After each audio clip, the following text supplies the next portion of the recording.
Yeah, it's odd to me though why we seem to believe that social contagion, as you said, Sitch, is that social contagion absolutely happens in the right wing echo chamber, but nowhere else for some reason. Hmm. Right. Yeah. Well, that's why that's what bothers me so much about these ideologues is that they're all hypocrites because they're so quick to point out all these arguments to attack their opponents, their ideological opponents, and then when they're totally existing in the same space or doing the exact same thing, it's like, oh, it doesn't exist anymore. This is all fake news. Well, the way Cognitive that dissonance. the way that they conceptualize it though is convenient for that because they conceptualize the right wing ideology as something that you're tricked into, a cult, something that's not true or related to reality. But their ideology is completely true, and left the left wing ideology, reality has a left wing bias, as they constantly say. So their ideology is not something. Their ideology is just is. It's the truth. It's the facts. Yeah, until you start bringing up things like whether or not nuclear energy is cleaner and more efficient than wind and solar, or whether or not sex is real, and then things I I'm think just saying. then I'm just science saying. isn't We convenient all anymore. we all know that sex is on a spectrum. Uh, that's that's just reality, Aiden. What do you? Come on. I know I have to catch up with the Look, times. people were look when it comes to sexual orientation and being gay and having gender dysphoria, you're obviously born that way. But then also Yeah. somehow when it comes to gender and all gendered behaviors and preferences, none of those are actually biological. That's all just evil patriarchal society, toxically infecting your mind.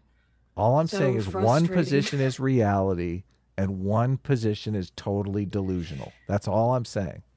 So you Well, understand why they would have this perspective.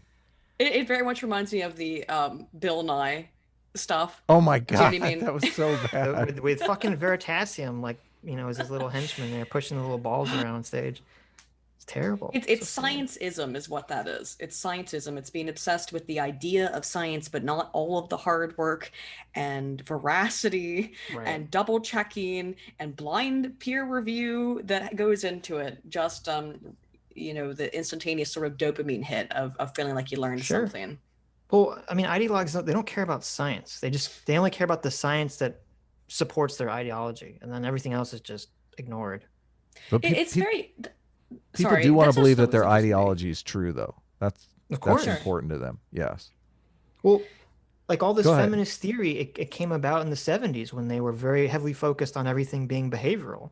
And yet they're just stuck. And since those ideas conform with all the feminist theories about the patriarchy and gender preferences and all this nonsense, they're just stuck in that way forever. Even though all research afterwards is like, no, actually, there's really strong indicators for a lot of biological and genetic factors for how people act.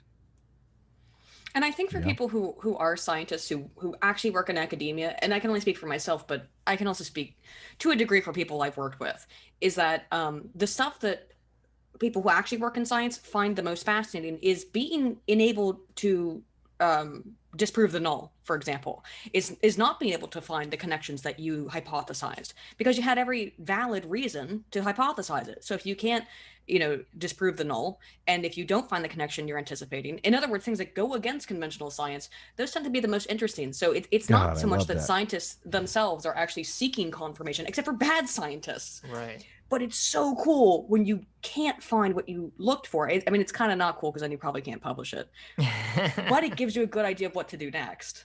You can make a YouTube video and convince everyone you're right, even though you're completely wrong. There you go. I mean, that's Christoph, basically what YouTube is, right? You're right, even though you're completely wrong. I mean, Christoph that applies Keating. to this one. Sorry. No, definitely. Or the inverse of that. Christoph Keating for €5 says Gustave Le Bon is well known, at least here in France. Whenever a crowd psychology comes up, it's a bit like citing Adam Smith for economic theory. Oh, interesting. Okay. Hmm. Well, look, capitalism is wrong because Adam Smith had some idea of economics a few hundred years ago that turned out to not be exactly right. So, adding later that crowds are only powerful for destruction. In short, crowds could not be reasoned with, and by extension, their grievances were never legitimate. While there have perhaps always been mobs of one form or another, then it was as recently as the 19th century that the idea of the mob, as irrational and inherently destructive, was born. Le Bon's work has been immensely influential. It continues to be cited in academic studies. So previously, no. before this, oh, is that wrong? He's For the making most the part- argument, though, that previously, before this, mobs were conceptualized as good, and this is the first time that mobs were conceptualized as bad. Is that the argument that he's making? It kind of seems like it. I mean, I would press X that on that too, but for the most part, when you read modern science, we don't cite anything that's older than. I mean, when you might start it out by citing, like, if I was going to do a study on group psychology, I might cite Ash, a study from the 1950s, but I wouldn't cite something from before quantitative methodology was codified in any way. I might as like an example, but not in a serious way. It's more like framing in the introduction to the article. Right. Well, I think the point he's trying to really hammer in for his audience is that, before this time period, before the Industrial Revolution, when the workers started to rise up, mobs were not conceptualized as this inherently violent, evil thing. It's only now with the workers and the labor movement that the elites are trying to conceptualize the mob as being evil. That seems to be the framing he's trying to put over this whole thing. And that's why he's making this argument. He's saying that the mob stuff came out of the right-wing think tank, and they're just, the 1800th right-wing think tank. Yeah, exactly. They're trying to bring down the people.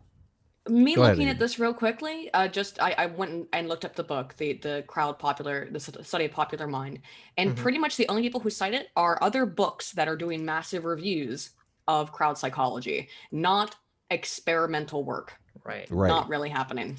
So they're citing it in a historical context. They're saying this was our first stab at this. We were completely wrong. Well, actually, you're saying that they were kind of right.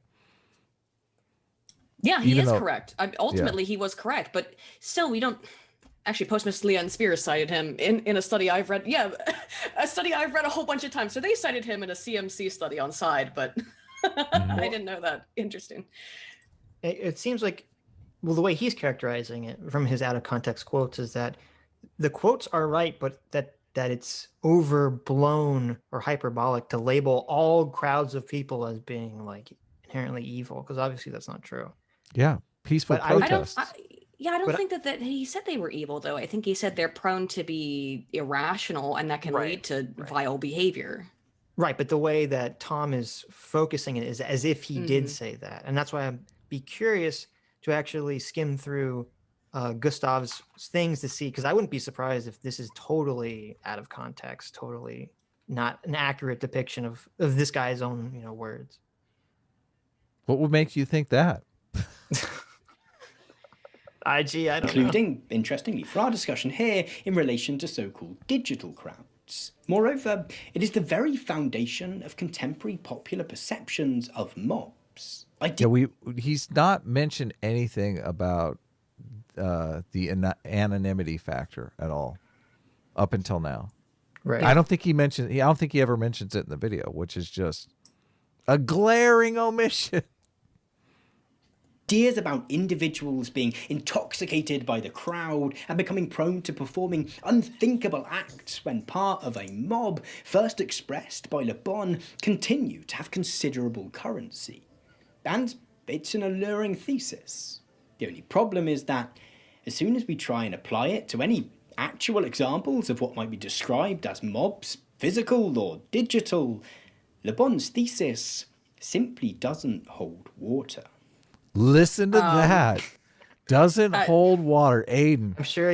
I'm sure he has a plethora of studies he's about to throw at us to show us this, to back up this point. It doesn't hold water. It doesn't hold water. And I am going to use the word some ignorance, bullshit. meaning a lack of knowledge, that you have dismissed entire fields of research by saying there's no evidence for this. Entire fields. Communication, psychology, social psychology, sociology. You've just said nope. This is the moment in the video where I broke my phone. I was like, what the fuck? Oh, Jesus. But let's listen to what is, I guess. It just doesn't hold water. Sorry. Is Sorry. But it's different. He's if asking you- to prove a negative, right? Like he's saying it doesn't exist, so he's not going to provide evidence that it doesn't exist. Right. That's a good point. I didn't think about that. But see, the thing is, I don't know if I would classify this as ignorance, because if you intentionally scour research data to cherry pick examples that solidify your point, that's not really ignorance. That's like, Well, it can be easy. Again, like Deception. if he typed in the word Marx into Google Scholar to look up all this stuff, Mhm. then he would have found I guess that's true. a very specific group of research. And you know, when I do it with some studies or with some areas of research, I know what I'm looking for. I know the exact code words because I've studied it. I spent a lot of my life studying this stuff. But if you don't know, you might not know what to type in, and that's going to mean a lot more work, I think. So maybe he didn't really know what to type in. He just typed in like crowd psychology, communism, or something. And Oh, that's crazy. I don't even mean that. I don't even mean to be That's disparaging. the It just definition might- of cherry picking. Crowd Fucking psychology. cherries picking. socialists. Go to Google Scholar and see what you find, because it's probably Yes. going to be a lot of the stuff he found. I research nothing. I read everything. I just read everything. Like research, like you're heading down a silo when you're Googling like this. When you're Googling that's Marx why- and crowd psychology, guess what you're gonna get? Yeah, just Google emotional contagion, social contagion, crowd psychology. Totally. Don't ignore every Yes. other kind of buzzword and just see what pops up. I'm finishing this last video on Schadenfreude and envy, and even though I've made 3 videos on it, in my last round of doing research, I found all this neuropsych stuff that I had never come across Really? by just going down a different rabbit hole. Yeah, and it was like, Wow, oh, all that's this awesome. neuropsych stuff is really fascinating, but you just have to keep looking. And even if Yeah. you've been looking at something for weeks and weeks and weeks or months, research is always evolving, and it's particularly telling. Like I get criticized when I cite stuff as seminal research that's from the 70s, and it's like I'm just saying this is like the first time they studied it. This is where we're putting it out, and people are like, "Why are you citing stuff from 50 Yeah, years ago?" It's like, totally. well, here we go. This guy's citing stuff from a lot longer. So, and it doesn't mean it doesn't have value to reference that kind of stuff. But Nah, this stuff doesn't hold water though. under current scientific scrutiny, no, it does not, and it's also not really relevant when you have all these huge fields that have studied this extensively. Yeah. I don't know why you would go back to the pre-quantitative, even qualitative sort of methodologies to find evidence, because he's clearly researched this, right? No, he hasn't clearly He's- researched he's anything. researched- he's researched it in a way define that- research. yeah. Cherry picked. But he has done something to He look up Googled. these sources. He has looked up sources to back up his preconceived notion that he wanted to back up. Yes. Yeah. Listen, he found mobs. something. I want to prove mobs are rational and always doing non-violent things. Let me see. How do I do that? let me get on Google here. Oh, Marx. He was non-violent. Marx. He was a pacifist.